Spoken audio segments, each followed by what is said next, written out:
Hey guys, welcome back to Obscene Plant Scene, where I like plants that have a potty mouth. Today I am surrounded by plants, because I am going to be doing the mid-year plant tag. I watched Anna with Plants video a couple of weeks ago, and she did a little plant tag that she kind of pulled off of the book talk, booktube side of the internet. I don't really do books like that. I don't really have time. Uh, but she kind of altered a couple of the things and added some of her own questions. And then I watched Wild Fern do hers because I do watch hers as well. And then I watched Sober Plant Guy, Dave.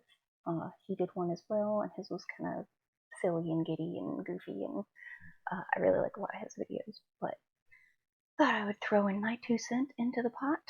So I'll have all the questions in the description down below of all of the ones that I copied over from Anna with Plants. I think she was the one who started it. So thank you for giving me a video idea, something quick and easy to do that doesn't require me getting my hands dirty or everybody in my house leave me alone. So the first question on her list was the best plant so far this year. And I tried to make sure to go through, because I did acquire quite a few plants in April and May of this year. So I did try to go through and answer all of these questions with plants that I've had for the full year, or plants that I acquired in like 23, 24, 25, and nothing that I've picked up recently unless the question like asks for it. If you see me looking over a lot, it's because I'm looking at my laptop where I have everything typed out because I couldn't do this shit on the fly.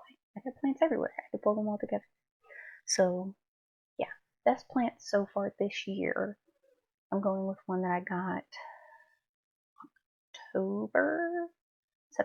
October of last year. When I got it, it had maybe 2 branches, I'll call them. They were like this big. And that is my variegated Thanksgiving cactus, who is looking hella pretty, hella full. There's lots of fully white vines with not a touch of green on them. There's that one, this one, there's one in the front. There we go. This one here. Just keeps going. And these are huge, by the way. These are not like insignificant. That's like 2.5 inches. All of the white is continuing to grow. I think it's because everything's kind of branched off of the same like 2 chunks in there. So even on the vines that have like lots of green, like this vine here is just solid white, but coming off the same piece is this big vine. So like you've got all the green in here producing enough chlorophyll, or with enough chlorophyll to keep this vine alive. And honestly, it looks great. I was skeptical at first. It was a plant that I bought that I said, oh well, let me just get it, see how I feel about it. If I like it, I'll keep it. If not, I'll sell it because it's not something that you can get obviously around here at any like grocery store. So it would be cool to add to my like local plant community. And then it started growing, and I was like, this is awesome. Now it hasn't bloomed for me yet. Honestly, not mad at it. I don't care because it's stunning regardless. I did take, surprisingly enough, as big as it is, I did take cuttings of, gosh, I think I did 5 cups, like 5 2-inch cutting cups, and each one of them had 2, I don't know what these are called, leaves, bracts, branches, segments, sections, chunks. It had 2 of these in each one. I didn't remove any of the full white ones because obviously once you remove it, it doesn't have any chlorophyll, it's going to die. So I just removed ones that had like full green or like good mottled variegation, like one like that. I took some off of this one. In every single spot where I took a cutting, it is growing. Like this is a new one that grew off of this one. This one had 2 branches that I cut off. So like you can see where I took my cuttings, and the new babies are growing in. So yeah, this I would say has made me the happiest so far this year. Best plant by far. I absolutely need to repot this because, as you can see, it's in a tiny little 4-inch pot. The roots, they have very thin roots, so it's hard to tell that it needs to be repot. But I know that it needs to be repot because I'm at the point now where, even though it's a jungle epiphytic cactus, I am watering it like, oh god, like every 6 days at this point. It does sit in a south-facing window in my house, so it gets lots of light. I don't know what it is about that window, but my kitchen window, man, I only have one, and every single plant I put in that window does phenomenally. Like, I have my pallidiflorum baby in that window that I grew from seed. It's been about a year since I've had it, and that one is also doing like really, really well. All of my Hoyas that I put in that window bloom. That's the only place I've been able to get them to bloom. So at this point, I'm like, okay, do I just need to knock down a wall on that side of my house and put more windows in? Because there's only the one tiny little like kitchen window above the sink. I need to expand. But that's a problem for another day. The next question was the best plant rebound or recovery. Now this one is funny.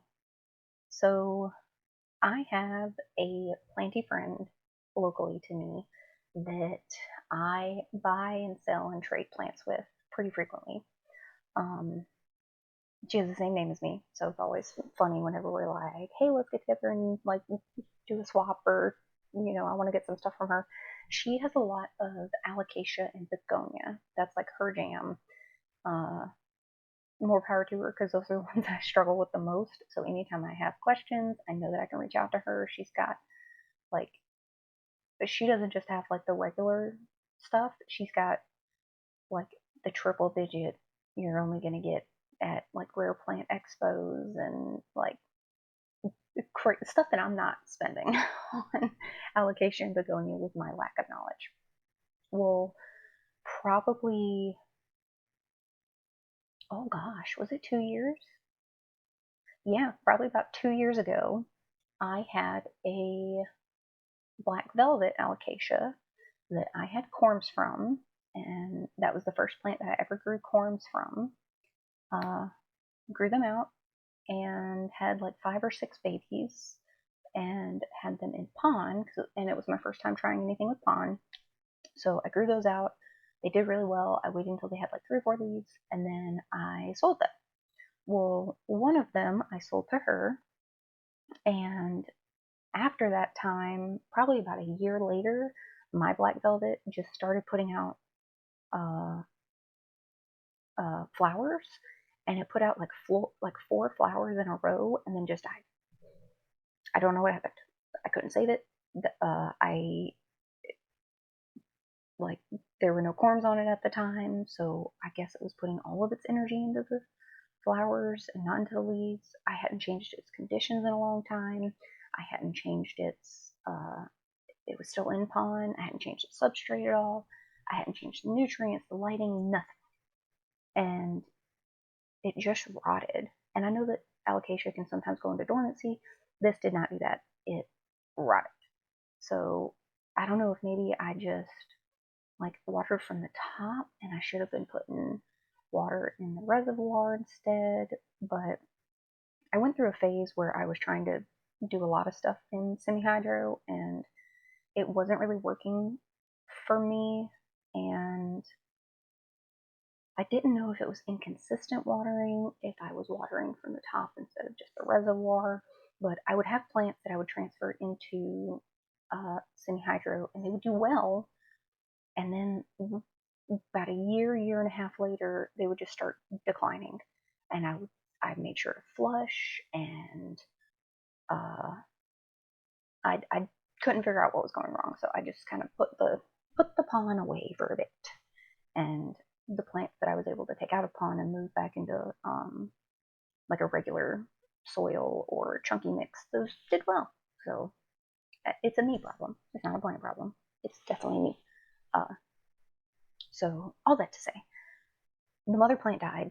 Well, she grew out the black velvet that I gave her, and then that one had corms that she grew out, and so she reached out to me because I reached out to her and asked if she could put together like a alocasia begonia bundle for me, because I wanted to dip my toe back into the world and see if I could do better with them now that I'm trying. So I reached out to her and she said, oh, hey, as I'm putting together your little like mystery box, because I gave her a dollar value that I wanted and I trust her. She said, hey, one of the ones that I want to ask you about is, would you like a black velvet again? And I was like, oh my God, that would be amazing.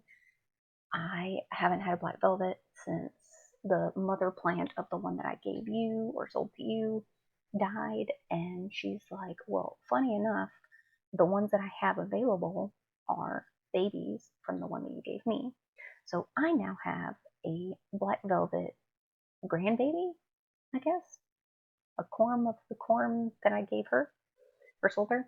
So anyways, all that to say, I got it from her, and it was in pon and flugel, and it did really good for a little while, and then it didn't, and it started declining, and I was like, oh my God, I can't let this happen again. So I took it out. I was in the process of trying a bunch of other alocasia in moss and lica, and I said, fuck it, I'm just going to try it in moss lica, see what happens. Put it in moss lica, got down to one leaf. It was a stump and a leaf. No joke. Let's see, it's August. This was probably in May. Yeah, this was in May. One stump, one leaf. That was all that it was. And I moved it into pon and lica. And what a rebound she has made.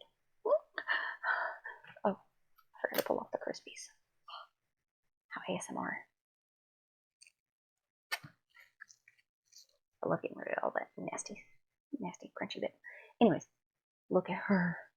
This is the leaf that this was the only leaf that it had when I put it in moss and lica. I'm surprised that it's still hanging on to it, but you can tell it's on its way out. And then it gave me that leaf, and then that weird one when I moved it under the bigger grow light, and then it gave me this one, and I don't know what the hell happened here. I think my dog messed with it or something. And then this is the newest one.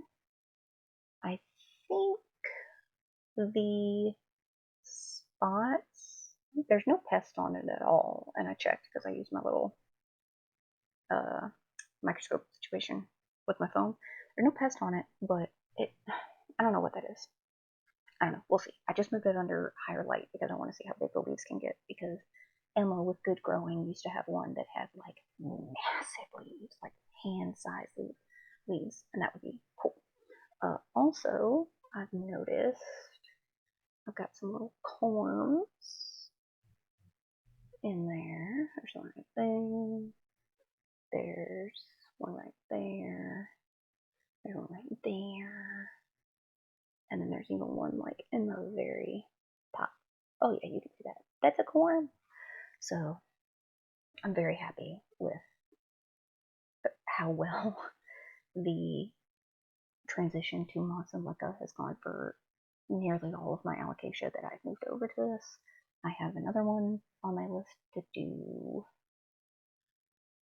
I should do it now. It's in a teeny tiny little 2-inch pot. I need to just move it.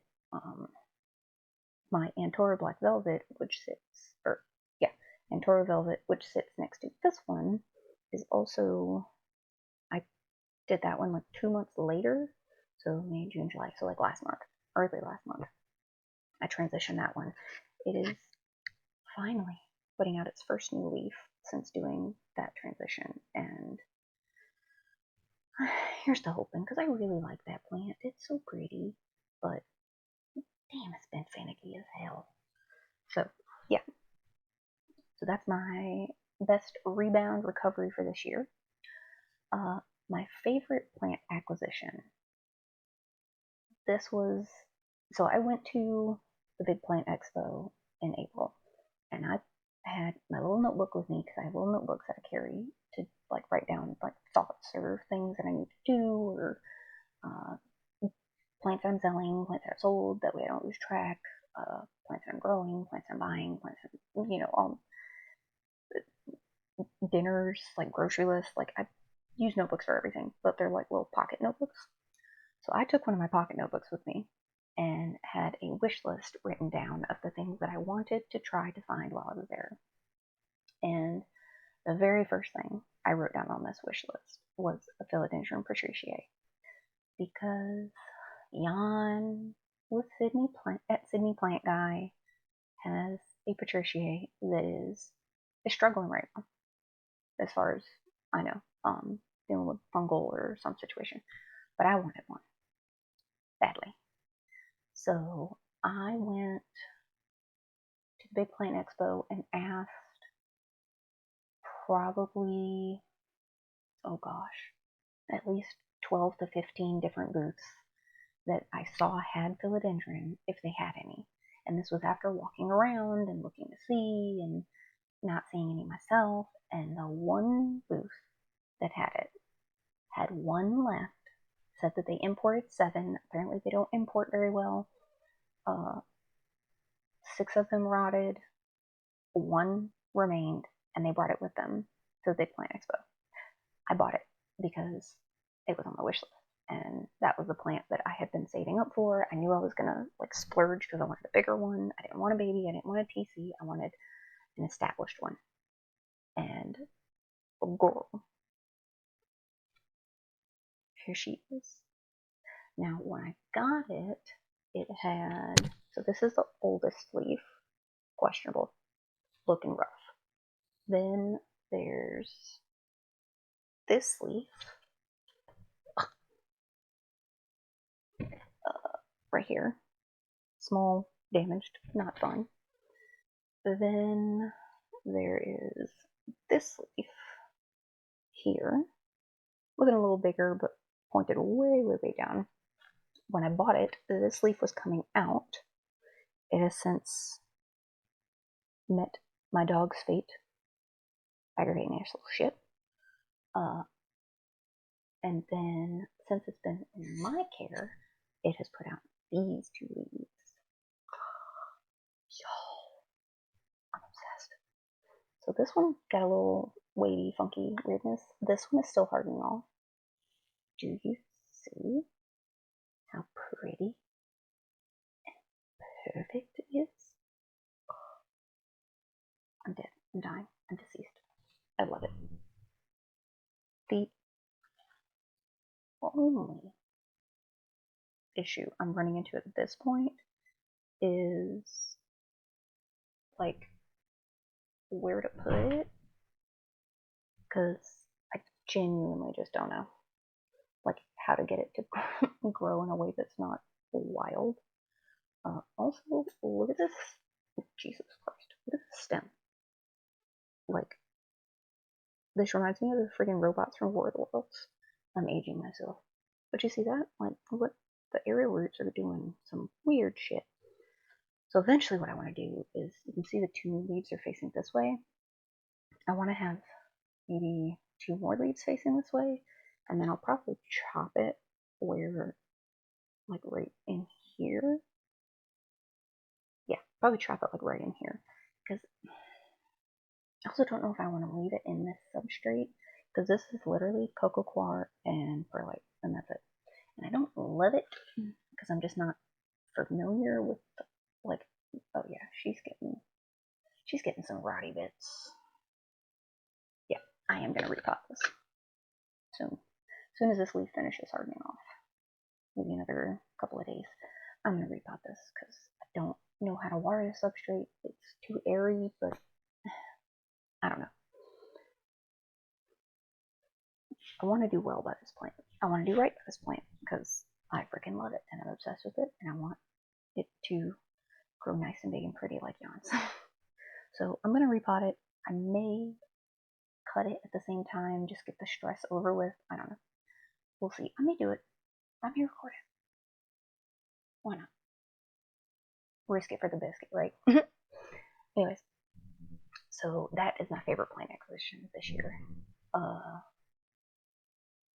Any new plants that caught my interest? So I would say I'll go, instead of saying new plants that caught my interest, I will go with a new genus that caught my interest.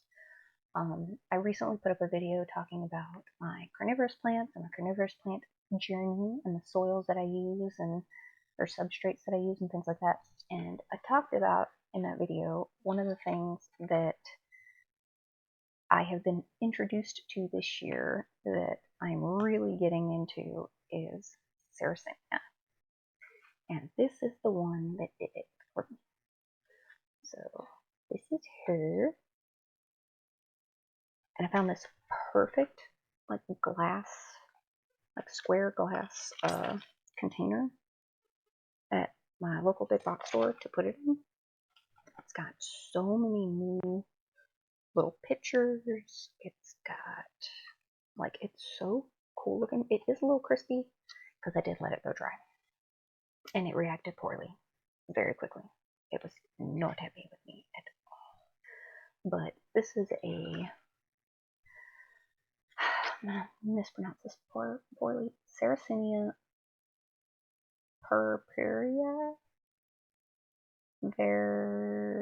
venosa. That one. Yeah. So I absolutely love this plant. It is so fucking cool. They had Sarracenia there, by the way. If I'm still, I don't want to say into Sarracenia, but if I still want to expand my Sarracenia collection, because I think I have 3 different varieties now. If I want to expand my Sarracenia collection next year, there were some folks at the Big Plant Expo that I hope come back next year that I am going to get more from, or at least another 1 or 2. They had ones there, by no exaggeration, were like feet tall. Not a foot. Feet. Like 2, 3 feet tall. Crazy. Crazy looking plant.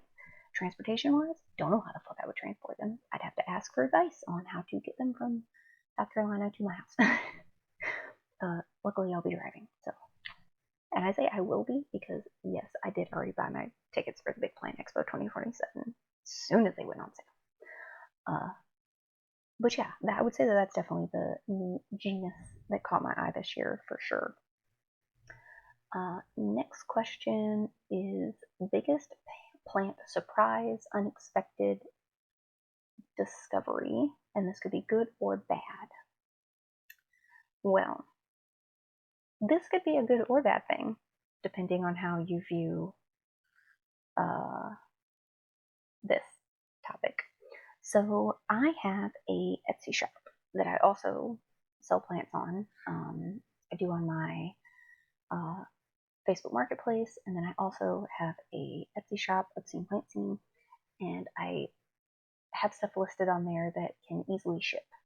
Anything that I don't feel comfortable shipping, I just sell locally. Well, I put up a few cacti that I had available, and I listed them, did all the regular things. I know that on Etsy you can sell some very questionable items of, trying not to say words that would get me flagged. Questionable items of a naughty nature, I'll say.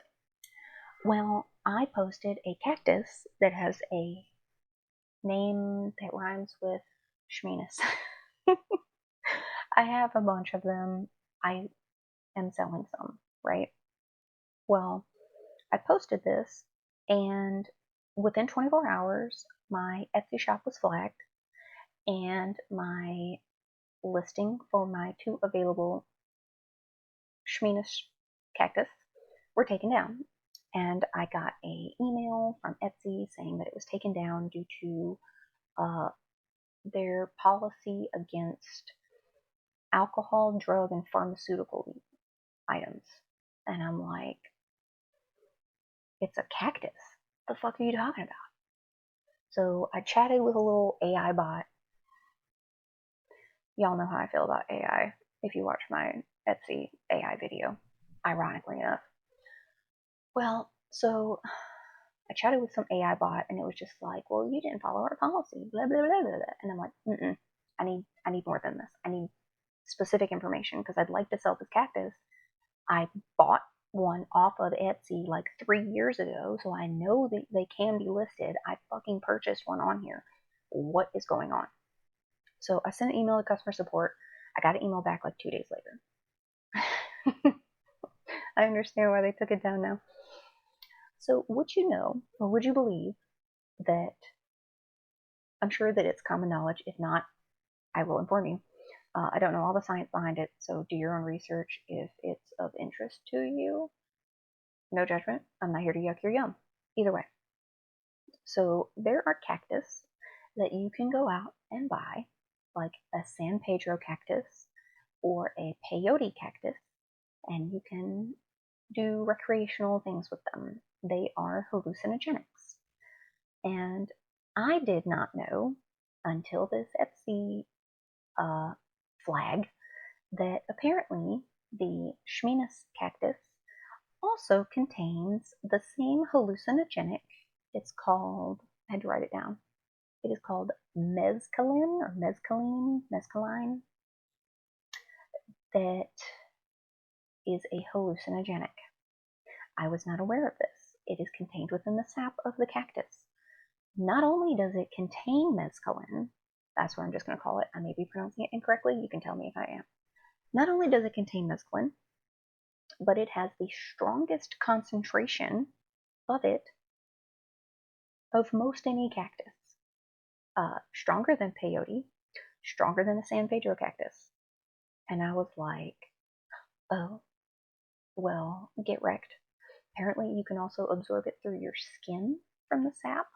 So thank God I never got any of it on me when I was like propagating, because I've propagated mine before. For the record, this is my little guy. His name is Richard, because oh, let me show you the hand and correctness. And then, so this is OG Richard, and then this nub branch popped out, and you can see where all this black stuff is. Those are bruises, because this used to be in a green hand planter, and my dog ran into the fucking table that this was on and knocked this and about 4 of my other succulents and cacti off the table. It was like a end table, couch table, whatever you want to call it. Knocked them to the ground and bruised, because this was like a brand new growth, bruised all of that, just like damaged it all up. So it's been sitting in my grow cabinet for like 6 months. Oh god, no, longer than that. Not doing much of anything. And probably about 3 weeks ago, I noticed it's got a new nub. So I'm very excited. Oh, it's got roots growing out of the nub. I don't think I'll be able to show you. You can kind of see. Oh, here. Ow. Fuck. I forget it's a cactus. But yeah, you see that little white nib down there? That's a root. So, okay. So it's happy. So as this grows, this one, I can leave it there, and then it will just grow more schlongs. Or I can take this one off and propagate it, and that will turn into a new schmeen. Yes. So yeah, that's how I had my other ones. I propagated them off of this one, so you can literally see like where I propagated here, popped one off.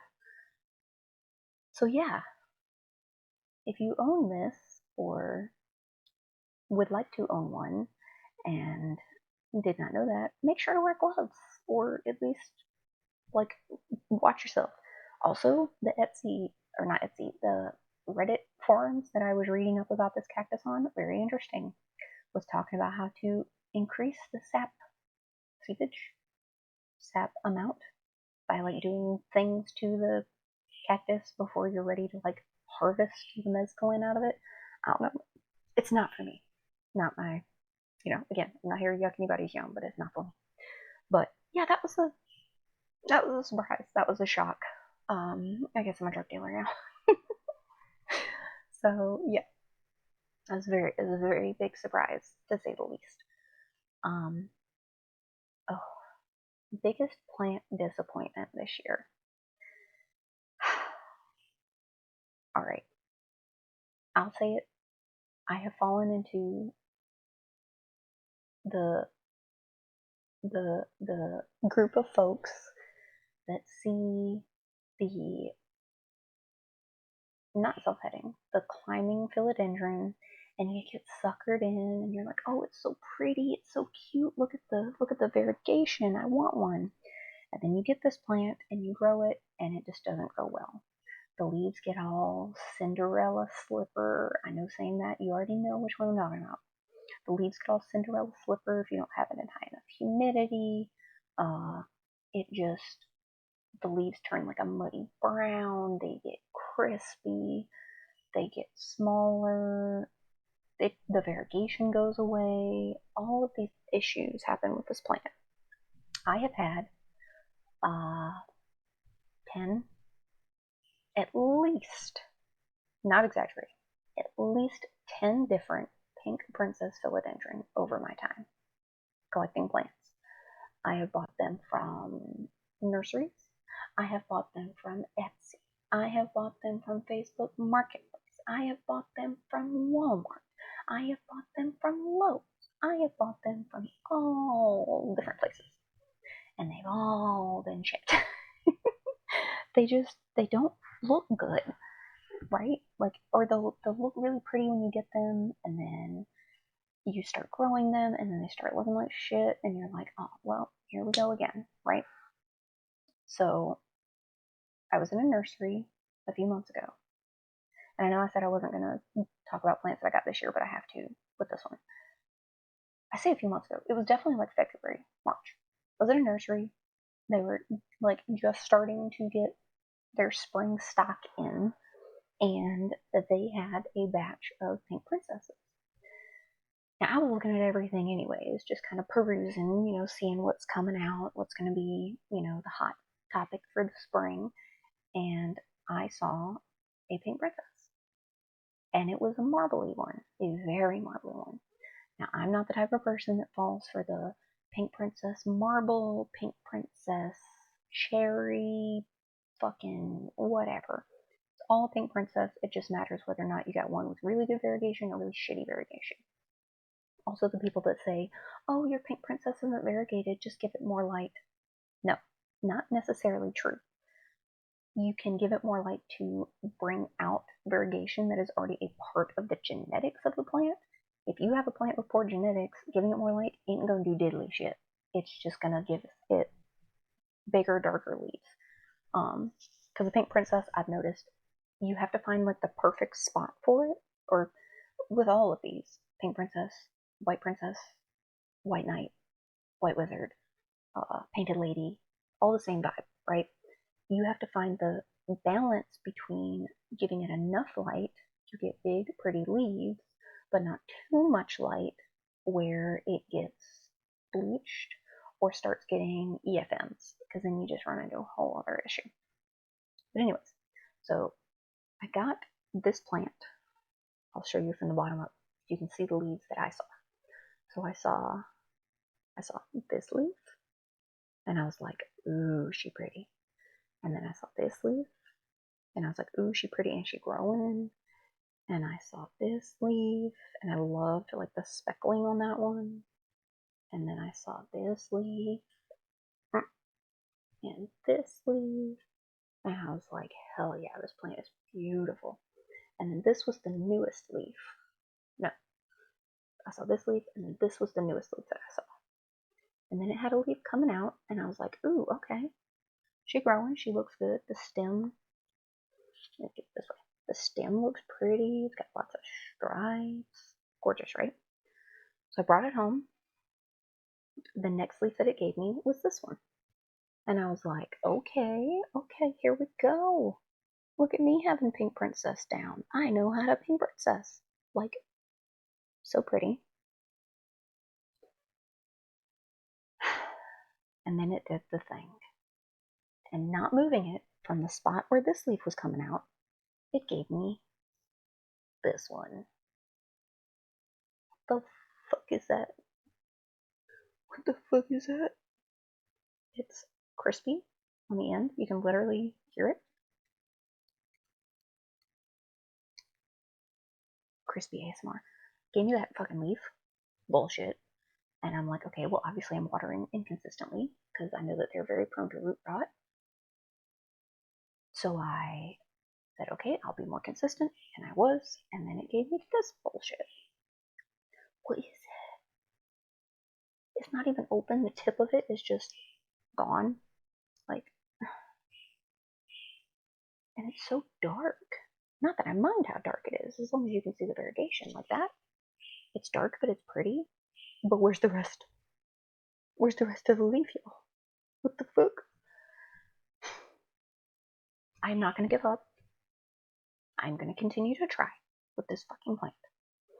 I have never, ever had any good luck in putting them on moss balls, so I am going to keep it in this mix because it seems to be doing well in this mix. I just watered it yesterday, so you can't see the roots, but they looked good yesterday, I promise. Trust me. I'm gonna keep trying with this plant. I don't want to give up yet because, again, the genetics on this one are so pretty. I think if I can get it right, it can look really good. But that's the thing, right? All the Pink Princesses that I see online, they either look like shit or they look great. Not very many in betweens. And the ones that are like really crazy TC that have like 7 or 8 different growth points, I'm not really into that vibe. That's not really for me. If it's for you, cool, love it, great, fantastic. It's just not for me. So yeah, I would say that's my biggest disappointment for this year. New favorite plant care revelation or supply / tool, abamectin. I will preach it. I will preach it for anybody that will hear me. Abamectin for spider mites, and a spray bottle that's got the little pushy, squishy, not squishy, like the push pressure thing with the I'm so good at explaining shit, y'all. You put the abamectin, mix it in with a gallon of water, pour the water into the spray bottle. You put the lid on the spray bottle, you screw it in, and then it's got a little pressure nozzle that you pump, and then you can spray it, and it sprays like nice even spray. Those changed the game for me. My alocasia has never looked better. Any of my plants before that had spider mites, gone. Haven't had spider mites all year since I discovered abamectin. Y'all get it. Now, I still do all my other pest preventive stuff. I still use my SNS 209. I still use my systemic granules, but the abamectin really pushed it over the edge for me to make my plants look great and not look like shit. So look into it, do your research. It is a very strong chemical miticide. So if you're not into like chemical stuff and you want to stick with organics, or if you have beneficials, don't use it. It will kill your beneficials because it's a bug miticide pest spray.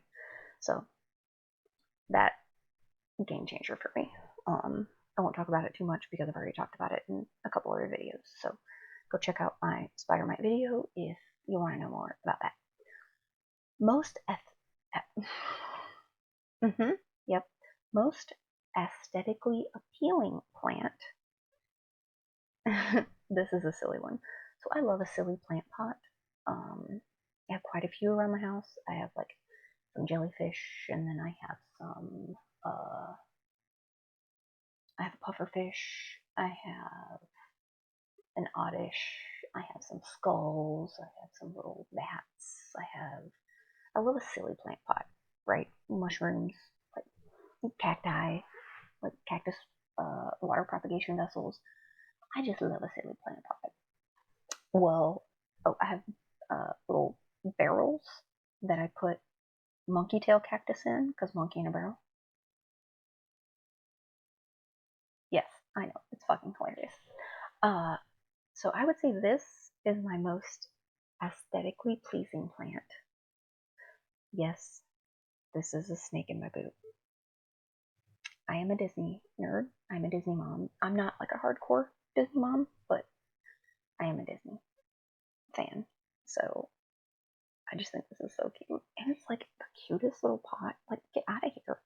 It's painted terracotta, and that is, it had drainage, but I didn't want it to have drainage because I didn't know what to put it on. Because this is intended to go outside. I didn't want to put it outside. So I keep it inside, but I put some plumber's putty on the bottom to keep the water from running out. And this is one of the snake plants that I got. It is a Sansevieria FLAH13. Looking into it, I guess this is it's a hybrid Sansevieria from Florida, and it is hybrid 13, so literally like the 13th one. And you can see it's got like variegation on the inside, so the leaves, and it's got a new leaf. This is the first leaf it's given me since I put it in this pot, and I'm so happy and I'm so excited. The only thing that I do worry about is eventually, if this gets too big, then it will break itself out of the pot. I usually try not to repot my snake plants unless it's direly needing a repot. I will leave them in the same pots for years and years and years on end, because they just don't need to be repot all the time. So yeah, I love it. It's so cute. And, like, you want to talk about aesthetics? Like, come on, get the fuck out of here. It's precious. Like, hello, hello, love. Most sad-looking plant. I mean, I would say my pink princess right now is it. I mean, I don't have any other plants that are like necessarily sad. Maybe ones that, no. I think the pink princess is the one that's like really pushing it for me as far as the sad scale goes, because I'm trying so hard. So it's even more disappointing when you put it like that. Any plants left to acquire or plant projects to complete before the end of 2026. Plants left to acquire, plants that I would like. A philodendron splendid. I have seller's remorse from selling mine about a year ago. It was on a moss pole. It was big. It was beautiful. I miss it. I want one back. Epiprimnum Taruno bumpy, because those just look cool, and I love a leaf that's got like a texture to it. I mean, hello, like Sarracenia are weird. These are weird.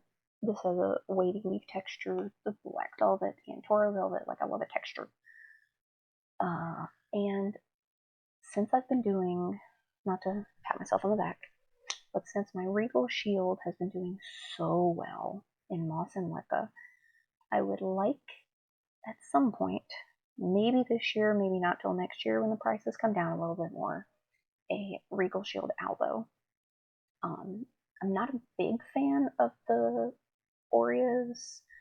The yellow just kind of looks like brown, and with alocasia, I'm so nervous anyways about them not doing well, that if I get one with yellow as a natural part of its leaf coloration, I'm just gonna freak out because I don't know if it's yellow because it's supposed to be, or yellow because it's dying or has watering issues or pests or whatever. So it's just not for me. So, but I would like a Regal Shield Albo, and when I get one, I want to wait until I can find one with pretty variegation. I've seen some for sale for like $80, $90, $100, which is on the lower end, but the variegation is like not it at all. So not really for me. I would rather I would rather be patient and just wait for the right one than rush to try to get one just to say that I have one. That's a big thing that I've learned over the last couple of years in my plant journey is I can rush to get a plant that just kind of maybe like partially scratches that itch, but it doesn't really do me any good because then I still want like a better version of it. So I'd rather just wait for the better version and be more patient. It's been a hard lesson to learn because patience is a virtue I don't have, but I'm learning. I'm getting there. Trying to do better at least. Ooh, these are the good questions. Any new plant hot takes or controversial opinions?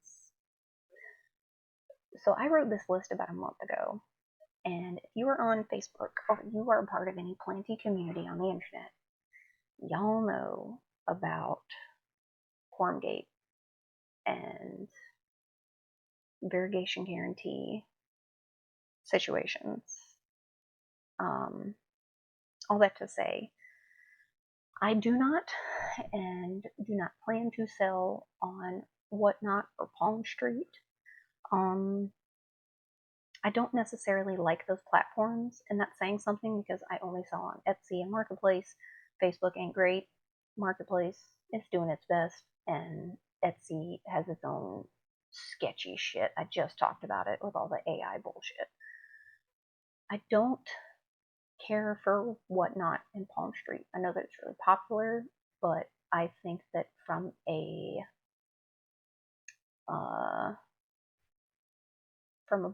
buyer's perspective, it's hard because you're taking a risk on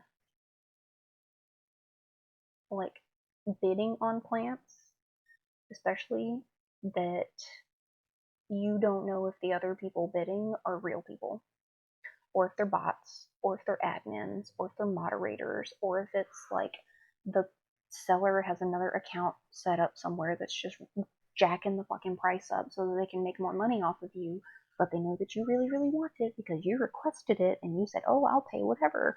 And they're like, all right, cool, bet, got you. I don't like that. There's no transparency in the bids.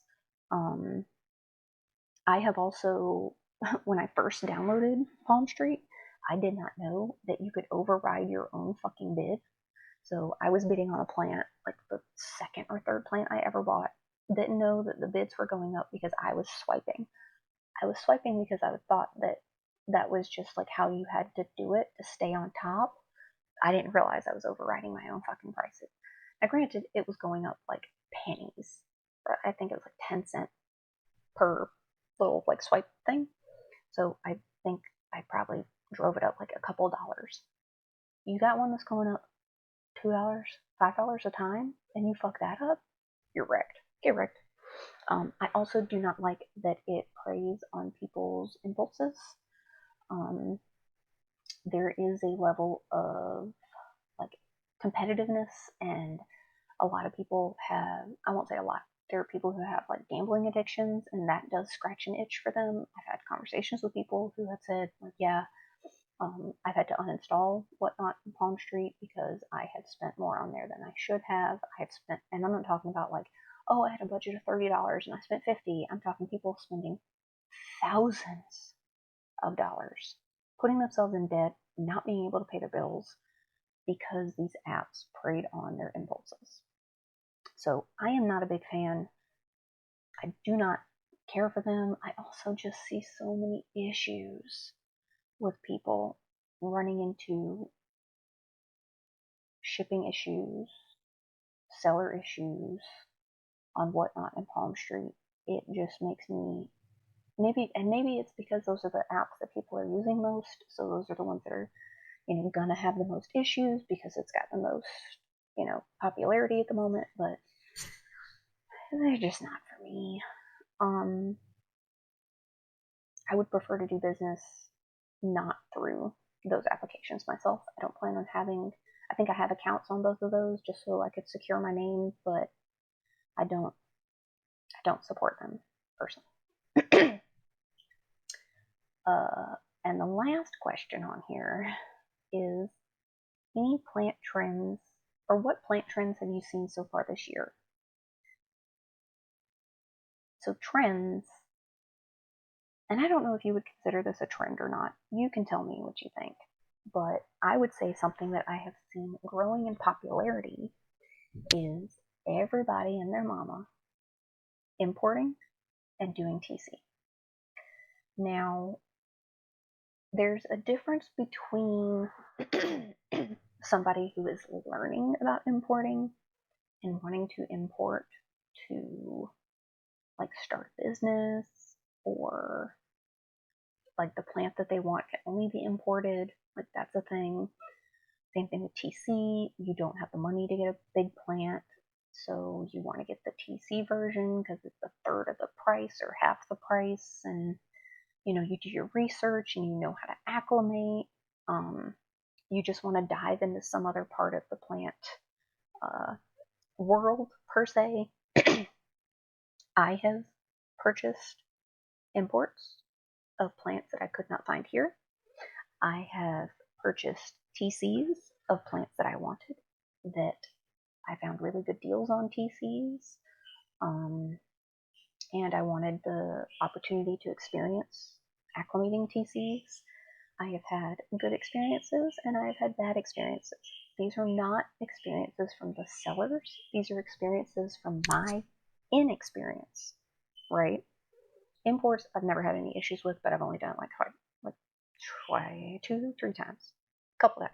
Not enough to, like, by far know what I'm talking about. With TCs, I've done 5, 6, 7. So I've done 5 Monstera, and 2 philodendron. The philodendron both died. This is not the fault of the sellers. They came to me in pristine condition.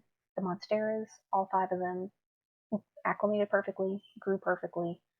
I think I still have 2 of the 5. I sold the other 3 because I bought 5 of the same TCs, waited for them to get like 3 or 4 leaves so that I could decide which ones I wanted to keep genetically. Kept 2, sold 3. I also did not sell them for a huge upcharge. I sold them for what I felt was a reasonable price based on the cost of the plant, the cost of the materials that I used to acclimate them, the time that it took me to acclimate them, and the like work that I put into it. And obviously there were at least 3 people who thought that those prices were fair because they bought them from me. However, what I do not care for is people getting in imports and saying, and tissue cultures for that matter, and saying, oh, I got all of these in, the agar is gray. Yeah, okay, so they put charcoal in it. The roots have brown tips. Is this normal? Should I ask for a refund? And I'm getting all of this off of Facebook, by the way, because I'm in dozens of planty Facebook groups.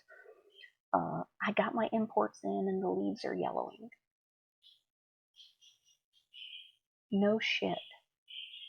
I got this TC and I took it out and I put it straight in a pot and I took off as much as I could of the agar and it's going downhill.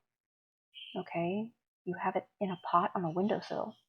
The fuck are you doing? Again, I do not claim to know everything about TC or importing. I do not claim to be the expert on any of these things.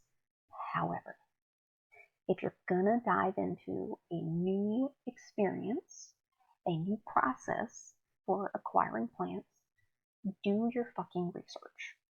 Don't just see that one person got a TC for $10 and grew it out and sold it for $20 or $30 or $100.